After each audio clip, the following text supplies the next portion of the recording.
Como um time que conquistou todos os títulos nacionais disputados em 2021, em 2024 e 2025 foi vice em 2 campeonatos continentais e a Copa do Brasil. Vem comigo que eu vou te explicar como o Galo passou de um time com uma mentalidade vencedora e de títulos para um time pipoqueiro que não consegue vencer.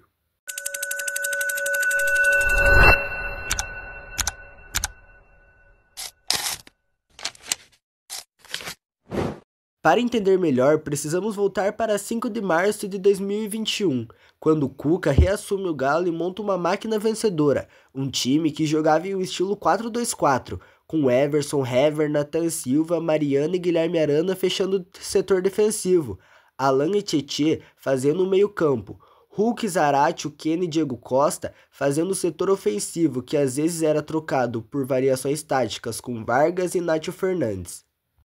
Neste ano, o time venceu o Brasileirão de forma soberana, fazendo 84 pontos, 13 pontos a mais do que o segundo colocado Flamengo. Neste mesmo campeonato, 2 jogos memoráveis que a torcida provavelmente não irá esquecer fácil, foram eles o jogo contra o Bahia e o Bragantino. Contra o Clube do Nordeste, a incrível virada para 3-2, em uma atuação relâmpaga da dupla Kenny e Hulk, que em 6 minutos viraram a partida para sagrar o Clube Mineiro campeão brasileiro. E o jogo contra o Bragantino, na festa da conquista, um jogo que o Atlético vence por 4-3. Mas as glórias não terminavam por ali. Neste mesmo ano, conseguiu o grande título da Copa do Brasil, onde iremos contar a história a partir das oitavas de final, onde o Galo eliminou o Bahia. Mesmo com o sustinho da derrota no jogo de volta, o placar agregado ficou 3-2. Indo para as quartas, aonde foi soberano, conquistando a vaga em cima do Fluminense, em um resultado de 3-1. Já nas semis, o negócio ficou sério, mas o Atlético não sentiu a pressão e passou o carro em cima do Fortaleza, vencendo os 2 jogos em um placar elástico de 6-1. Guarde esse número aí. A hora da verdade chegou. Afinal, duelo de Atléticos, no jogo de ida, o Galo triunfou em cima do Furacão em casa, vencendo por 4-0.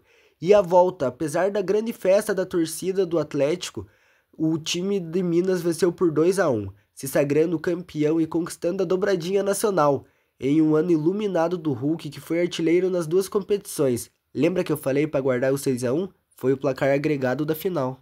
Porém, como nem tudo são flores, em 2022 as coisas começaram a desandar. Cuca decidiu dar um tempo do futebol para resolver assuntos pessoais e o Atlético foi atrás do técnico turco, Antônio Mohamed, que teve um começo muito promissor com 2 títulos, Campeonato Mineiro com um placar de 3-1 em cima do arquirrival Cruzeiro e a Supercopa, onde foi campeão em cima do Flamengo, num jogo incrível, onde o tempo regulamentar foi marcado por um 2-2.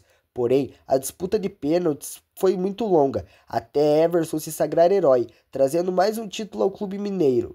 Tudo estava correndo perfeitamente, porém a queda de rendimento da equipe era clara. Estava inconstante e os marcos principais deste ano foi as eliminações doloridas na Copa do Brasil, perdendo os 2 jogos para o Flamengo.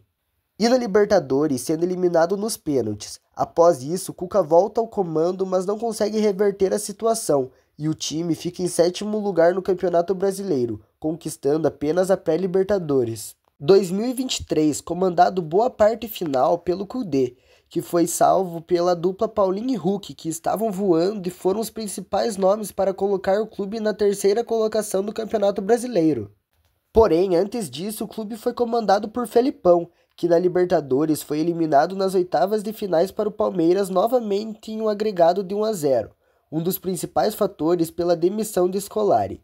A chegada de Kudê potencializou a dupla que falei antes, porém não foi o suficiente para se classificar na Copa do Brasil, sendo eliminado nas oitavas de finais para o Corinthians, em um placar total de 3-1, que prevalece o time de São Paulo.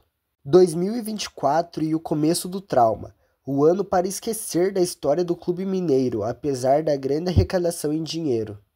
Gabriel Milito iniciou bem, mas um ano de começo promissor, sendo campeão mineiro em cima do Cruzeiro. O Atlético parecia ter priorizado as Copas este ano, e isso estava dando certo. Na Libertadores, o Galo passou o carro, na fase de grupos principalmente, ficando em primeiro com sobra.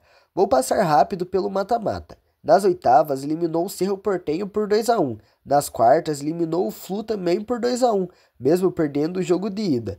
Na semifinal, passou o carro no River Plate, vencendo por 3-0. Chegou a hora da grande final. O jogo começa com uma expulsão do lado do Botafogo com 2 minutos de jogo.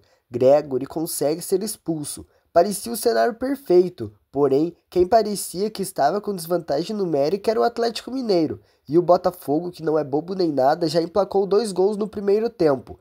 No final, o Vargas até tenta diminuir, mas na segunda etapa, Júnior Santos fecha o caixão para o Botafogo, cravando o título em um resultado de 3-1.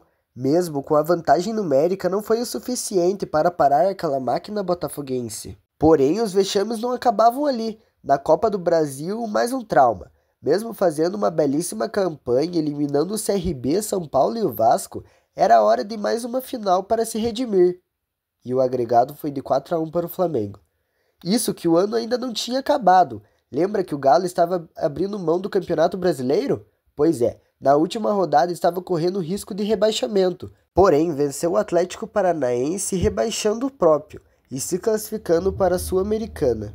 E agora, nesse ano, mais uma péssima temporada. De novo, com um início promissor, a volta de Cuca e a conquista do Campeonato Brasileiro, até que chegou a hora do Cuca ir embora novamente, e quem assumiu foi o Sampaoli, sendo eliminado para seu arquirrival Cruzeiro na Copa do Brasil com um agregado humilhante de 4-0 logo no começo.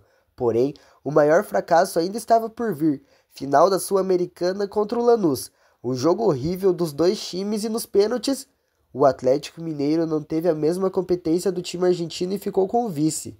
No Campeonato Brasileiro, vem fazendo uma temporada mediana e deve ficar com uma vaga para a Sul-Americana apenas, mais um ano sem Libertadores. Mesmo com ótimos elencos e começos de anos promissores, o Galo vem frustrando seu torcedor com péssimos finais de temporada.